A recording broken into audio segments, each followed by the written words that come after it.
Alright, so I am cutting it close here. I am finally here at the mall for the IMAX screening of Christopher Nolan's The Odyssey. This is a film I have been looking forward to for well over a year now, as have many people, as some of them actually were able to buy tickets in advance for this. This is one of the most anticipated movies of the year after his success with Oppenheimer. To hear he was going to be tackling this was just mind-blowing. Super pumped. Sorry, I have to go into this for a second. Super pumped to finally get to see this epic. I'm sure it's going to be at my top 10 at the end of the year. Hope we get some Oscar wins. I'm sure Ludwig Göransson's score is going to be great. Can't wait to see it. I'll let you know what I think of this epic when I get out.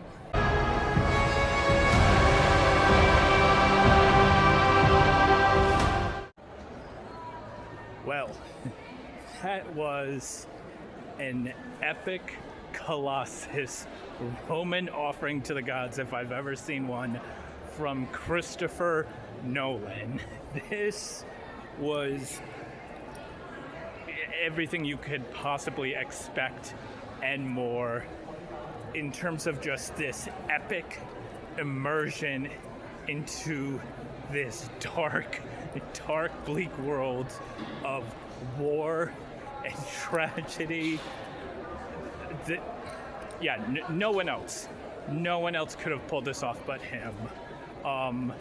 And I'm especially glad I spent the extra money to go see this in IMAX. It is worth it.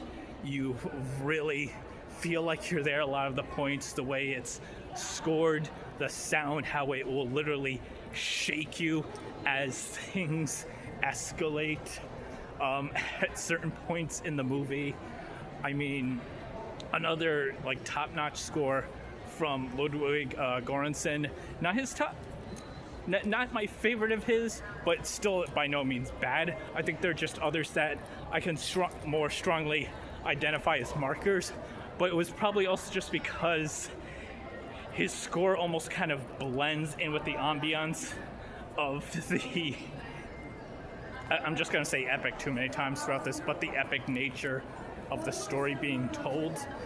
This is definitely one of Matt Damon's best performances as well. Tom Holland really stands out. John Bernthal and Hathaway, there's just so many of them that are absolutely killing it in this movie. Robert Pattinson's character really just makes you just want to see the absolute worst. He's just absolutely despicable. There are some casting choices, I know how many big stars are on this, but there's also points where you're noticing, I didn't even realize Ryan Hurst was in this movie, and I'm like, wait a minute, they got the guy from Sons of Anarchy who also played Beta on The Walking Dead, and then you have Samantha Morton who played Alpha. So, you are a couple of times going to be thinking it's Beta and Alpha. Oh, it's Spider-Man and Batman. But really, with the story being told, it's not going to break anything for you. The cinematography, top S God tier, truly. The story being told, truly grand. A lot of people call it clunky because the way it's told with these flashbacks. In the past, I've kind of been a little thrown off by that stuff. But as time's gone on, I've kind of learned to pick up on how to tell what's happening when, where the story's being told. If you can just make mental notes of okay, this is the present, this is the past. There are a couple times where you will get a flashback within a flashback, but it's not impossible to follow. Everything definitely comes to to a head in the final act of the film.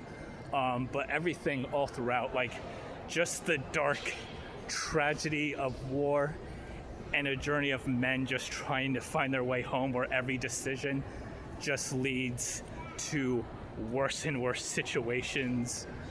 The decisions, the sacrifices, It's very dark. It's very bleak. There are a couple of times in this movie where you might see some stuff that might upset you a tiny bit, like some minor animal cruelty, or it's not as bad as like stuff I've seen before. But just a quick note, there are a couple of scenes that if you're epileptic, I would maybe close your eyes during. Like there's a storm sequence that was kind of even jarring for me at points. It is long. It's not like something where you feel every millisecond, but it is a long story. Like Endgame was a 3-hour movie, and I think it paced a little faster than this, but at the same time, you really don't mind just sitting there immersed in what Christopher Nolan's doing. Honestly, too, I did not mind the fight choreography. Like a lot of people have pointed out, like he's not the best with that in sequences, and I definitely noticed that during the Dark Knight trilogy. Here, I think this was definitely one of his better ones. Yeah, it's beyond safe to say this is going to be at my top 10 at the end of the year. I can't even truly quantify and just process and describe everything to you properly in an out of the theater reaction, because my mind is quite literally still just processing it, like absorbing it. I'm definitely going to see it again. My mom wants to see it, not in IMAX, which means I'm going to have to see it a third time so I can end it in IMAX, but it's worth the extra money. It's worth the time, and this is definitely going to be big during the Oscar season as well. So if you haven't yet gotten your tickets yet, get your tickets for the Odyssey.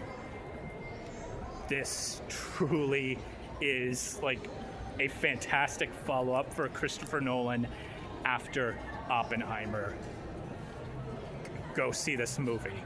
Really. Get off your butts and go see this movie.